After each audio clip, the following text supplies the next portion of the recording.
Atha Yoga Anushasanam. Namaste. Welcome to Unravel the Thread, a podcast for people who want to apply the Yoga Sutras to yoga practice and to life today. Available online at www.unravelthethread.com. I am Ruben Vasquez, your companion on this journey of exploration. On today's episode, Yoga Sutra 1.6, Knowledge, Misperception, Imagination, Sleep, and Memory. This verse lists the types of ways of being, and the sutras that follow define each one of them. Ways of being are the patterns that develop consciously and unconsciously in posture, movement, breathing, thinking, and feeling. Observing systematically these patterns can help uncover when some of them are unhelpful and when they are helpful. For instance, there are moments when it is quite useful to be detailed-oriented, such as when you are following a specific set of instructions to assemble a piece of furniture, or when you are proofreading an important message. At other times, like when you are thinking creatively or when you're trying to focus on the goal of a project, getting lost in the details may cause you to lose perspective. These 5 categories, knowledge, misperception, imagination, deep dreamless sleep, and memory, classify our internal activities or ways of being. The simplest approach to this sutra is to reflect on each one of these words, its meaning, and its influence on your thoughts, emotions, intentions, and actions. The first idea is knowledge. Living in a time with overwhelming amounts of information available about all kinds of topics, it is useful to contemplate the difference between knowledge and information. How do you know which one is which? How do you know what you know? The second category is misperception. Misperception is the opposite of knowledge. What happens when you fail to understand something correctly? To explore this notion, we can ask ourselves, how do I know if what I think I know is true? The third way of being is imagination, and that includes anything you think that does not exist in reality. Start with the simple question, what do I think? Is what I think conducive to being present in my life? The fourth category of ways of being consists of dreams. What are my dreams? Are my dreams offering me insights and guidance, or are they cryptic and confusing? Do my dreams generate calmness, or do they generate agitation? The fifth and last category is memory. What do I store in my memory? Is my memory accurate?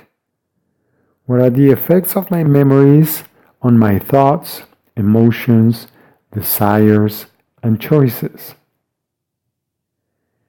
Keep in mind that these 5 categories have been presented in the context of presence. Specifically, each one of these ways of being influences your ability to be present as well as the quality of your presence. The basic idea is to pay attention to your ways of being.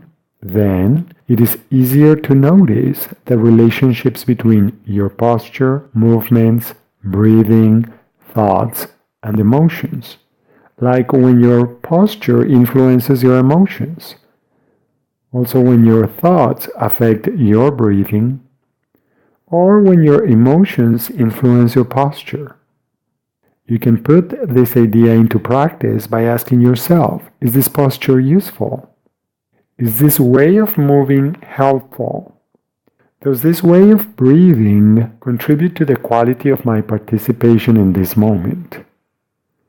Do these thoughts help me be present? Is this emotional attitude appropriate for this activity? or for this interaction? The questions intend to create a gap in the habitual mental, physical, emotional, and respiratory activities to invite presence.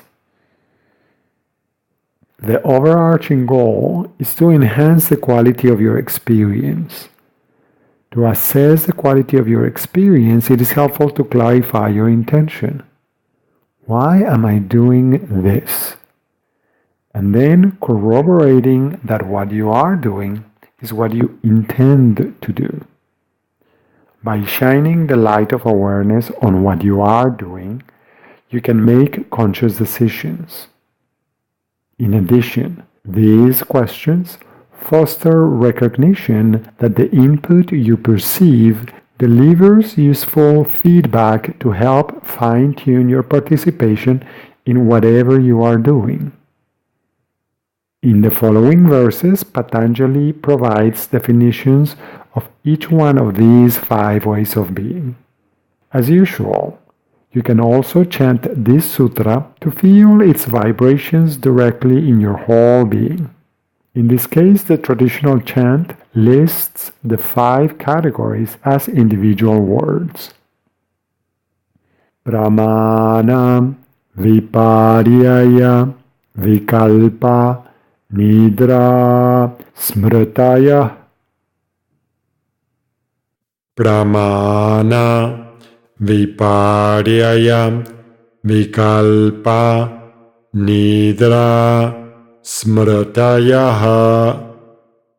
Pramana, Viparyaya, Vikalpa, Nidra, Smrtayaha. Pramana, Viparyaya, Vikalpa, Nidra, Smrtayaha. Pramana, Viparyaya, Vikalpa, Nidra, Smrtayaha. Pramana, Viparyaya, Vikalpa, Nidra, Smrtayaha. Pramana, Viparyaya, Vikalpa, Nidra, Smrtayaha. Thank you very much for listening. I hope you can join me for the next episode when we continue exploring each individual sutra. The next time we'll explore application of Sutra number 7 in chapter 1. Please remember that you can find more information at unravelthethread.com. I would very much appreciate it if you could share this podcast with other like-minded people. Thank you. Until next time, Namaste.